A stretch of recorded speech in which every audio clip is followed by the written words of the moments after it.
Okay, so we've just considered now the first most simple case of symmetric molecule. I could draw a few others out for you if we'd like. An AX3 would have A and then the three X's evenly distributed at 120-degree bond angles. And again, it wouldn't matter if these dipole moments point out or in, but when we would use vectors to add each of those three dipole moments, what we would see is that the component of these two that points down would add to counteract or cancel this one pointing up. And then the same thing would happen in each of the three, along each of the three bonds here. Even when we move to 3 dimensions, this would still happen. If we had an AX4 and we used our sort of wedge and dash system to show us this, it would still work out that the dipole moment of the one pointing up would cancel against the components of the three that point down and away from it. And that would work for all 4 of the bonds, or 5 or 6, in whichever case you get to.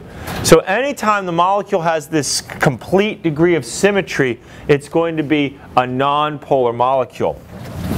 But when we can break that symmetry, that's when we get to nonpolar molecules that will then be polar. So there are many cases where we have non-polar molecules. But to make life quick and easy, it is not 100% of the true, but most of the time, lone pairs of electrons on your central atom, that is going to result in non-polarity. So this can't happen until we get to the AX3 or AX4 cases at least, but you could have AX2E. Remember, where that E is a lone pair of electrons, all right? So you could have A bonded to 2 X's and now have a lone pair of electrons. And you have lost the ability of that dipole moment to be canceled now. You essentially have the same structure going here. This has to retain this bent angle to it. And so now you have 2 dipole moments which are pointing, at least some component of them is pointing down. So the bottom end, as I've drawn it, of this molecule would be negative, and the top end would be positive.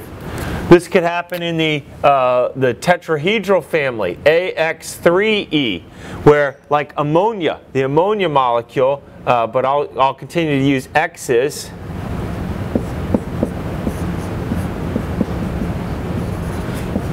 So if we take our tetrahedral structure and replace the top bond with a lone pair of electrons, again, now what we have, if we look at this molecule, if we imagine looking at it from underneath, we would be seeing these 3 X's facing us, and the A would be hidden. But then if we came up above and looked at it from here, now we see the A. And that's how I like to think about these molecules. It's like the signature difference. When I look at it from one side and then the other, do I see a different face of the molecule, so to speak? And that tells me that it's going to be a polar molecule. And again, it's pretty universal that if you have lone pairs, you're going to have a polar molecule. So our work with Lewis structures is pretty important. Being able to quickly analyze or write out a Lewis dot structure for a molecule. Not even getting to this point, not getting the Vesper structure, but just realizing that AX3, when we draw its flat Lewis dot structure, has a lone pair of electrons on it. All right? And so, as a quick example, sulfur tetrafluoride, SF4. Sulfur has 6 valence electrons on it. I like to do this with my fingers, right? 6 valence electrons. Fluorine, owing to its position in the periodic table, needs to form 1 bond. So each of the 4 fluorines needs 1 electron from sulfur. All right. Well, that means that there are, 2 electrons left that belong just to sulfur. So we've got a lone pair of electrons on the sulfur, and I can immediately conclude that SF4 is going to be a polar molecule.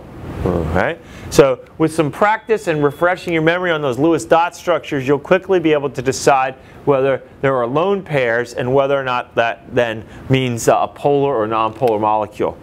Now the other instance that pretty universally leads to polarity in a molecule, so the second concept here, is having different exterior atoms.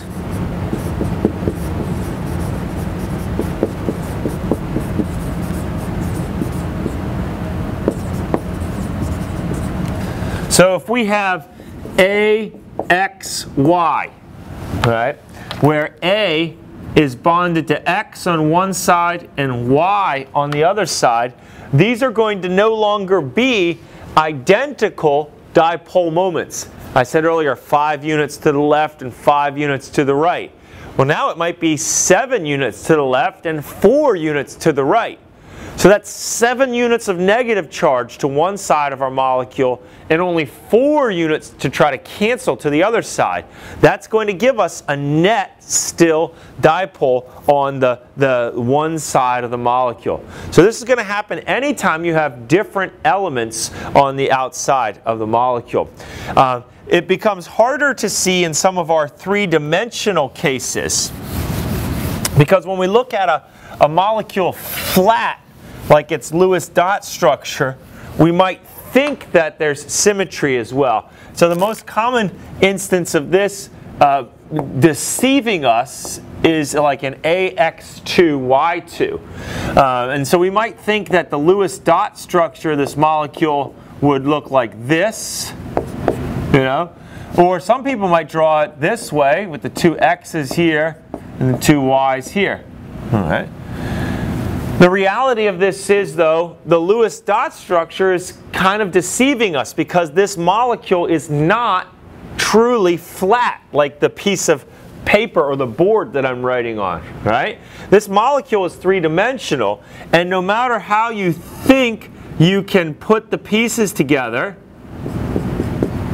so say I did it this way, for one,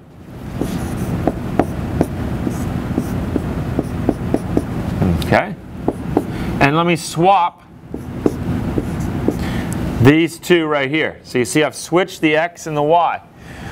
These are the same molecule. All I have to do is let's let my thumb represent the X. Okay, so we've kept an X on the top, so this is a common way to analyze whether structures are the same or the different. Keeping one piece exactly the same, A bonded to X. So this A to X is my thumb. Index and middle fingers are the A to Y's. Are these the same? Well, if I twist this and bring my thumb out, I didn't have to disconnect my fingers. Yes, this really is the same. This molecule on the right is just this molecule seen from a different angle, like looking at a house straight on or looking at it from a side street. Okay? It's the same house, of course. You've just changed your perspective on the molecule.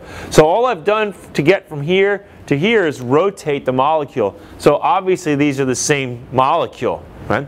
No matter how you might try to switch the X's and the Y's, you will always be able to bring it back to this orientation simply by rotating the molecule around. That working backwards then tells us that it doesn't matter which way we draw them on a flat piece of paper. Now, does this mean this molecule is polar or nonpolar? Well, this one's the easiest way to see it. There's a dividing line in this molecule now. Again, if I'm standing over here, I can see the 2 X's sticking towards me.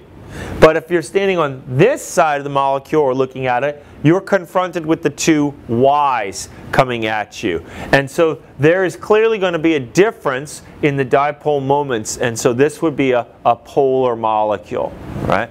So again, lone pairs and different exterior atoms are the 2 most common ways that we introduced polarity into a structure. And symmetry is the way that we get rid of that polarity and have non-polar molecules.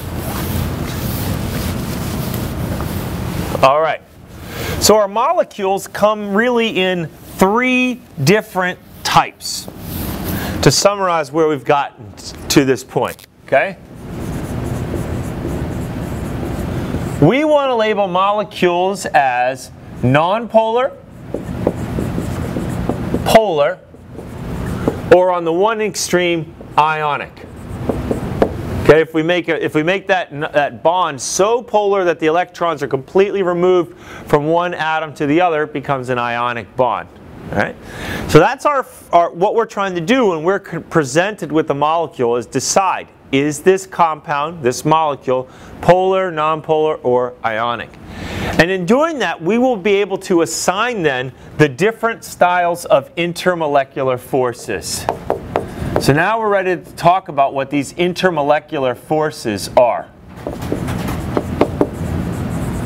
Because they are determined by the degree of polarity or ionic bond that's present in your molecule. All right? So I'm going to go from, let's go from weakest to strongest. The weakest of our intermolecular forces is known as dispersion forces. Okay? Dispersion forces occur between 2 or more, but at least 2 nonpolar molecules. All right, between 2 nonpolar molecules. All right. And it's a very weak attraction because the molecules have no way of grabbing hold of one another, so to speak. All right. It's the charges that allow us, these dipole charges that I've referred to, that allow 2 molecules to stick to each other. All right. Earlier I mentioned pretzels versus gummy bears. Pretzels would be sort of analogous to dispersion forces. They're not sticking to each other. No way for them to grab hold of each other. Okay?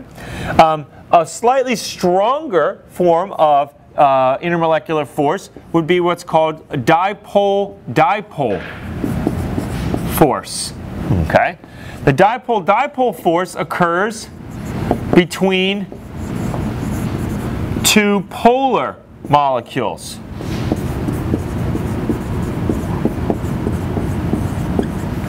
Notice I've left a little room here. I'm going to fill in a few more things, some examples.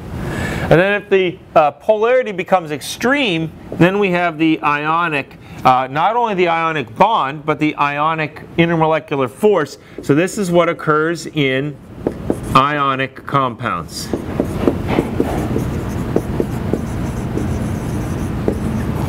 Okay. Right. So now this goes from weakest to strongest. We'll have a couple others that we'll add to this list a little bit later on, but these are the 3 sort of parent intermolecular forces that we want to focus on.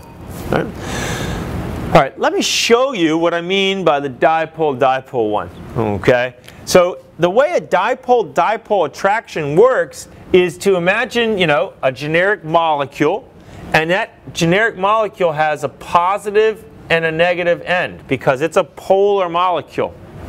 So when another one of these comes nearby, it's going to arrange itself so that we can get the attraction between the negative of one end of the molecule and the positive of the other.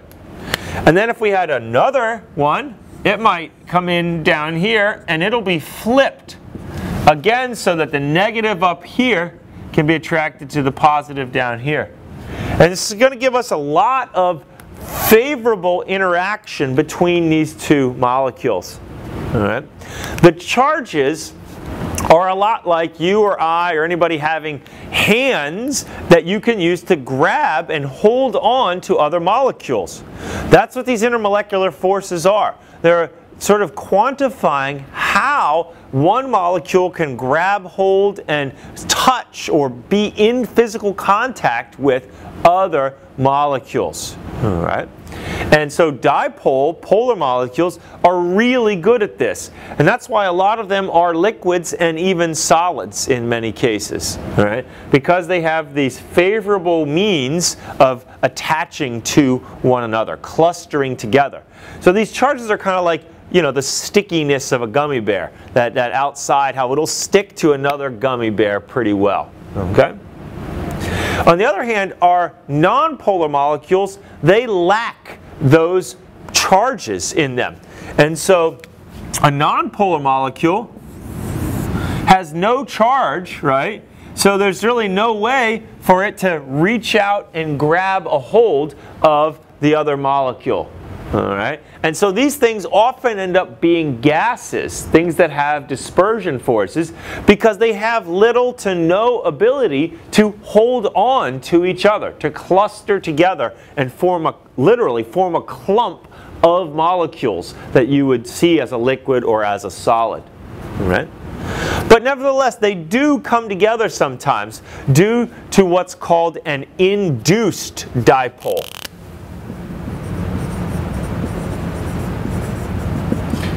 An induced dipole is a temporary, okay, dipole that develops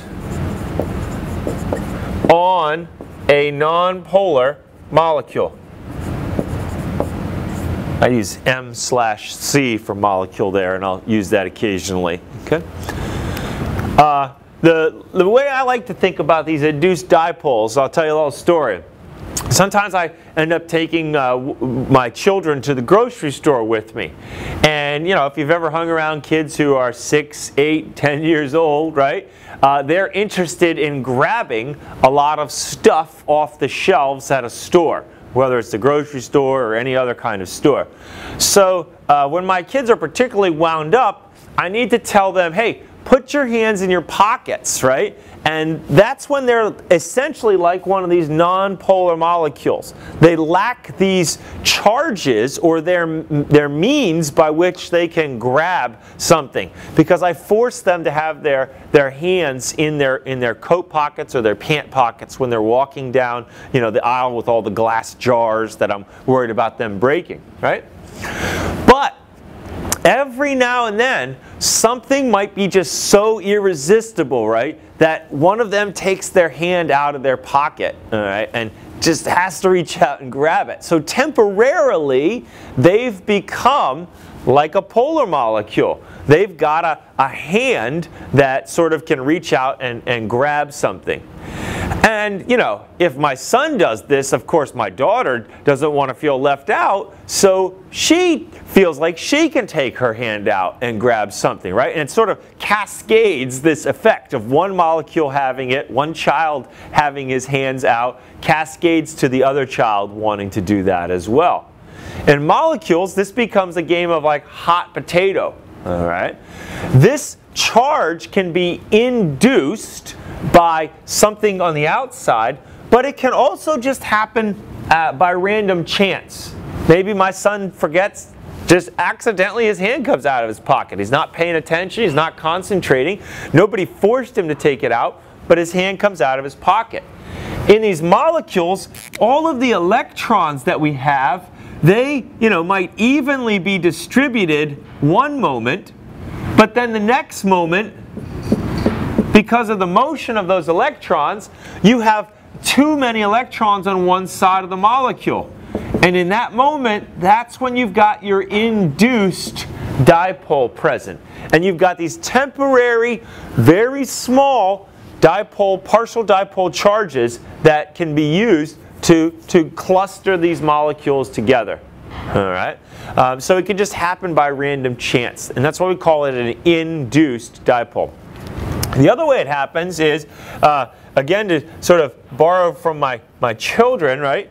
If we have a different molecule that has a permanent dipole on it, like this, right?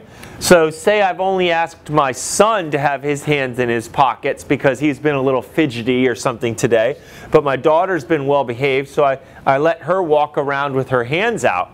Well, that's a recipe for disaster in my family, because she always has her charges out, and so she's gonna whatever, teas, or she's going to be showing off that I can grab stuff on the shelf, and the presence of the polar near the nonpolar, this, imagine there's sort of these waves of sort of this negative charge coming out. That's going to move all of these electrons away. They're going to want to get away from that like negative charge, and this blue molecule will now become loaded again with negative on one side. So again, we have, here's the real case where we have sort of induced or forced that dipole to develop on a nonpolar molecule, right?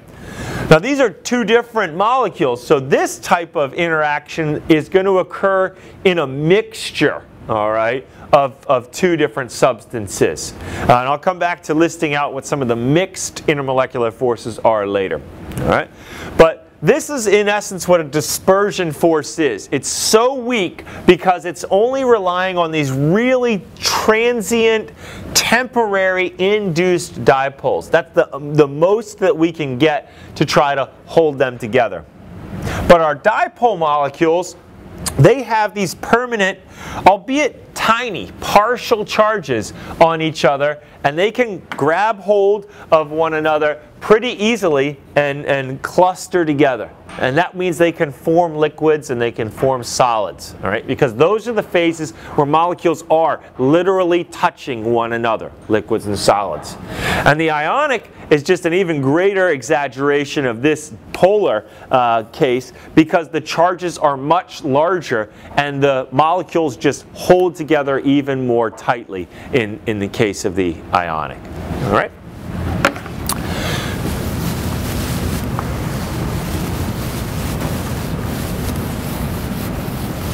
All right, we have some special cases to consider, and we have some of the mixtures to consider as well.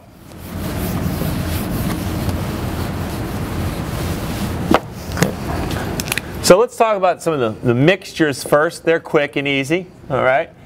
Mixtures, these involve two different substances.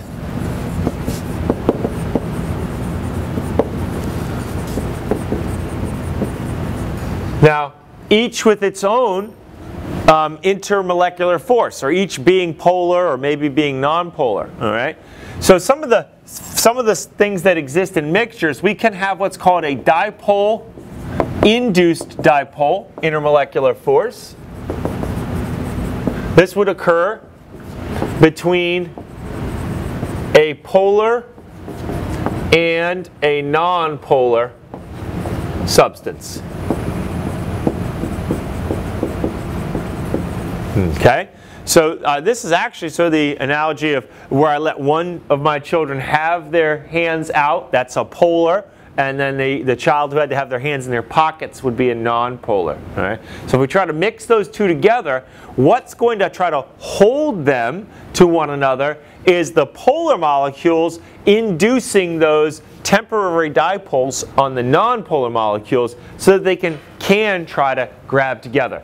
So if you put pretzels into your bag of gummy bears, right, the stickiness of the pretzels might kind of the stickiness of the gummy bears might, kind of rub off on the pretzels and let the pretzels stick in to that mix, if you can imagine, all right?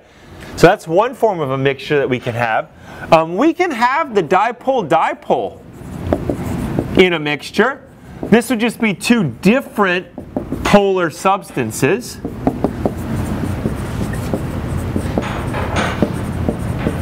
Okay, so they both have those positive and negative charges. They just happen to be different compounds. So they'll stick together pretty well, or mix very well. All right, and then we can have the ion dipole mixture. All right, this is a really strong, favorable interaction because it occurs between an ionic compound plus a polar compound or substance. Kind of using substance and compound interchangeably here, but that's fair use in this case. All right. The ionic compound has very large positive and negative charges on its molecule, on its ions actually, and then the polar compound would have the partial charges, and so it's a good matchup. This intermolecular force of attraction is responsible for why so many things dissolve in water. Water is a very polar compound, and many, many salts, as you learned in Chem 1, you learned your solubility rules, dissolve into water. Because you get a very favorable interaction between the positive ions of like sodium chloride, so the positive sodium, and the negative end of water, oxygen.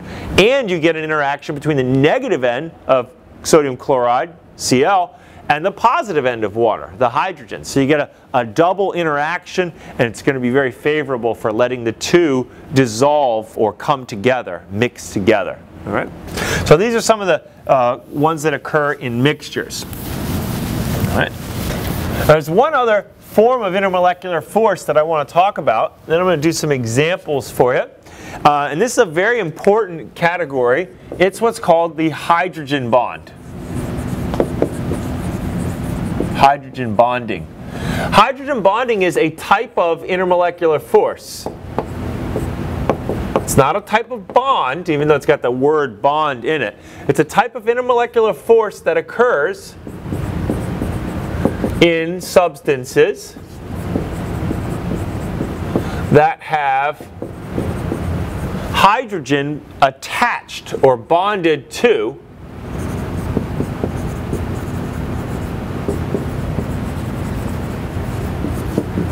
either nitrogen, oxygen, or fluorine. Okay? This scenario of an H bonded to a nitrogen, H bonded to oxygen, or H bonded to F. These three dipole moments, right, all of which would point from the hydrogen to the more electronegative nitrogen, oxygen, or fluorine. These are essentially the three largest dipole moments that we can get. Okay? So they're sort of like a dipole moment on steroids, right? They're really beefed up. So they're big. They're almost this, you know, the difference between this end and this end of this bond is almost like an ionic bond, actually. Not quite, but it's really close. And the effect of this is that it really amplifies, magnifies, right? Remember, it intensifies the dipole-dipole attraction. Okay? And as a result, it enhances or changes the properties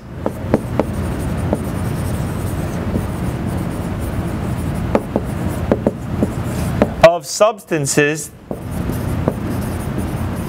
that display it.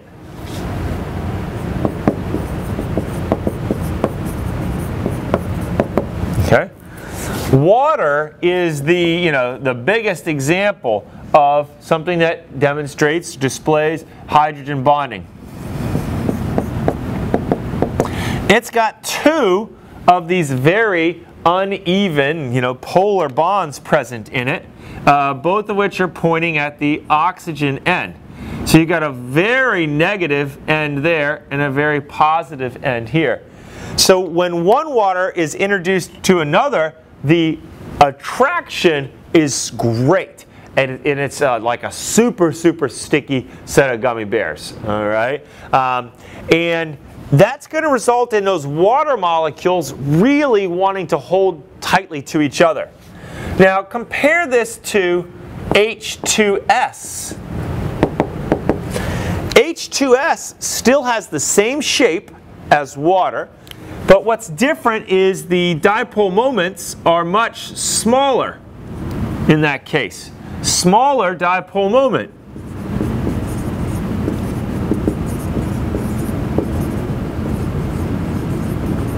So there's going to be a weaker attraction between one H2S and another H2S compared to the attraction between one water and another water. All right? Weaker dipole moments means weaker attraction. All right? And it's just a special case when hydrogen's attached to oxygen, nitrogen, or fluorine that we get this amplified attraction, and thus these molecules want to hold together to each other more tightly. All right? Now, in order to do hydrogen bonding, you have to be able to both donate and receive. And when I do some of the examples in a minute, I'll show you what I mean by that. Okay? But that'll be an important part. Okay? But some of the properties that really get affected are melting and boiling.